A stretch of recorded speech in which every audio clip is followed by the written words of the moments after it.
Salut! Après de folles aventures avec Pierre, mon vieux T3 des années 80, puis avec Tortue Géniale, un camping-car Ford Transit des années 84, nous voilà partis à l'aventure avec 2 voitures, 2 potes et une superbe destination. Allez, taillons la route!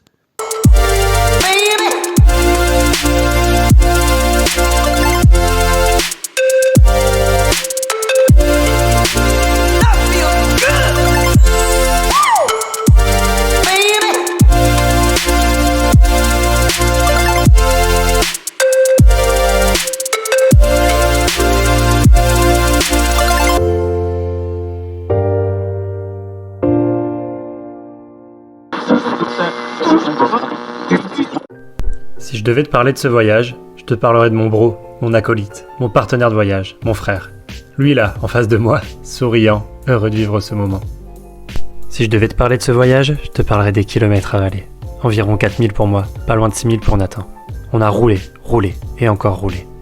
Jamais loin l'un de l'autre, on a arpenté des paysages somptueux, l'œil toujours rivé au rétro pour être sûr de ne pas se perdre de vue.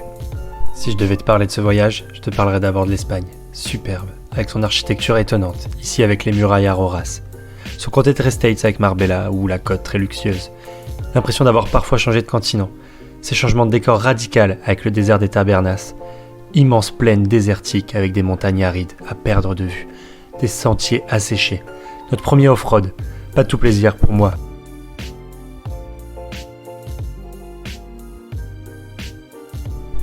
Si je devais te parler de ce voyage, je te parlerais de nos baignades. Notre bain à nous, notre pause fraîcheur obligatoire. Notre moment de plaisir, avec à chaque fois ce même cri de plaisir. Dans la mer, l'océan, les rivières, les lacs, les barrages, toujours ce même plaisir. Et toujours ce sentiment de liberté.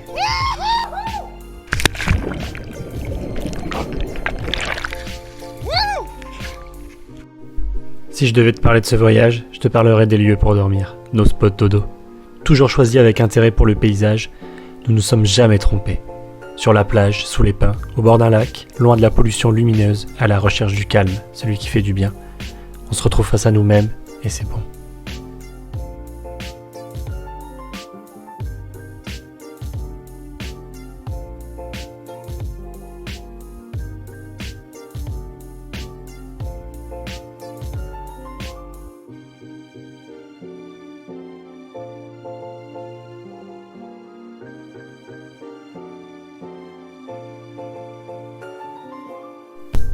Ah oui, et la règle, c'est de laisser le spot plus propre qu'on l'a trouvé.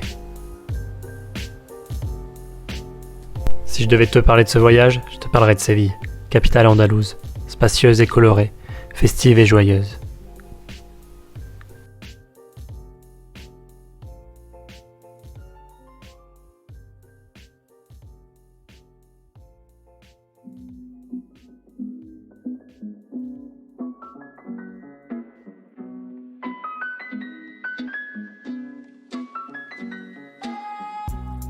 Mais aussi de Ronda, village au bord de falaise, majestueux, grandiose.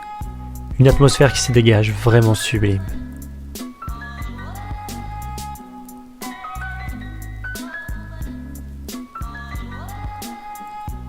Sans oublier Marbella et son parc en plein centre, un petit paradis au milieu d'un cadre beaucoup plus huppé.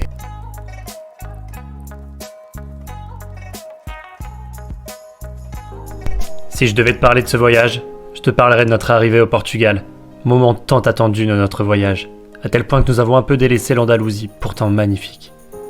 Arrivé au Portugal, une chose est sûre, j'ai été saisi par le contraste avec l'Andalousie. Au premier abord très pauvre, très délabré et vétuste, notre premier stop à Faro ne m'a pas vraiment enchanté. Mais le Portugal se savoure, petit à petit, village après village. On commence à sentir l'âme du Portugal, son essence, sa chaleur, sa douceur de vivre. Mais avant ça, si je devais te parler de ce voyage, je te parlerais de nos petits plaisirs.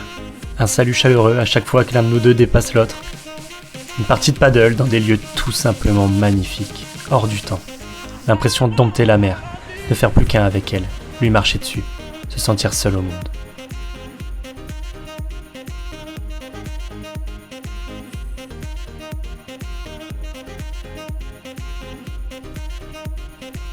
Ce se défouler avec le skate pour se dégourdir les jambes après une grosse journée à rouler, ou simplement pour rejoindre un endroit plus facilement à la recherche de la photo, la douce lumière, du bon moment. Les petites douches naturelles, se sentir à nouveau propre, les petits plaisirs simples retrouvés. Les soirées au coin du feu et les pauses posées sur le hamac pour bouquiner, se reposer, ne rien faire, être juste avec soi-même et se laisser aller. Si je devais te parler de ce voyage, je te parlerais de ces réveils matins, avec toujours cette même parole pour débuter la journée. Joyeux matin, joyeux matin, joyeux matin, joyeux matin, joyeux matin, c'est le matin,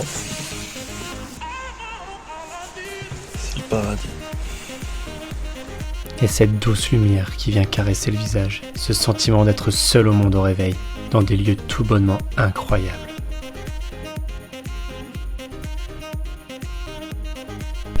Si je devais te parler de ce voyage, je te parlerais d'Albufera et de son port à l'architecture colorée, superbe, un vrai terrain de jeu pour nos appareils photo. Mais également de sa plage, étonnante au bord de falaises, et de sa rue principale qui donne envie de s'y arrêter.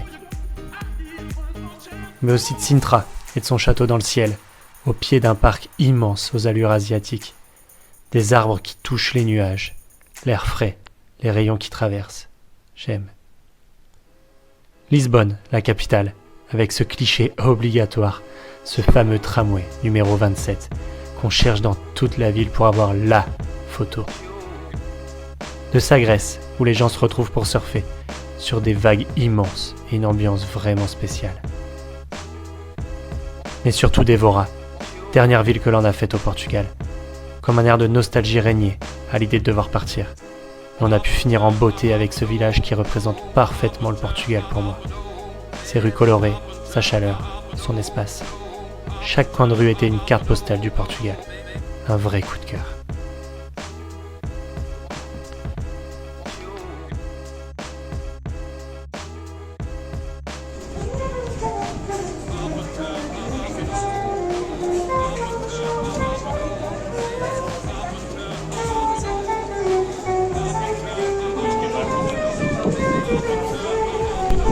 Si je devais finir avec ce voyage, je te montrerai ce moment et te laisserai en profiter.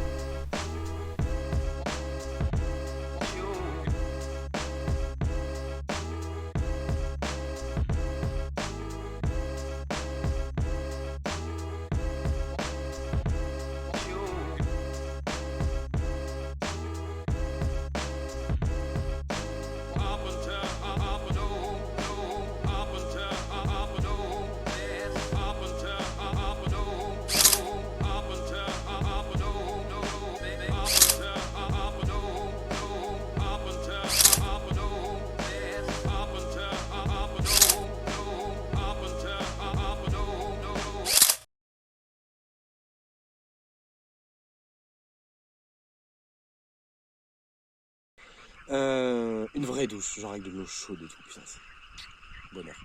On a pris deux, une hier soir, une ce matin. Et... On est à combien de défaites ce soir, Nathan, là? De ton côté. Parce que du mien, le compteur est à 0. Donc, je ne sais pas. Bon, Nathan, il vient de se passer quoi, là? Il y a un tuk-tuk. Enfin, une tuk-tuk. Et attention, une belle tuk-tuk. Putain, une belle tuk-tuk. Genre, franchement, une très belle tuk-tuk. Genre, la tuk-tuk, j'aurais bien un tuk-tuk aussi, moi. J'aurais tuk-tuké, ouais. Ce connard, oui, fait du stop. Ouais. Sur une descente de l'enfer. La nana s'arrête, on lui dit combien? Elle nous dit gratuit. Et on grimpe dans le tuk-tuk. Elle nous descend comme ça. Ça n'arrive jamais. Jamais.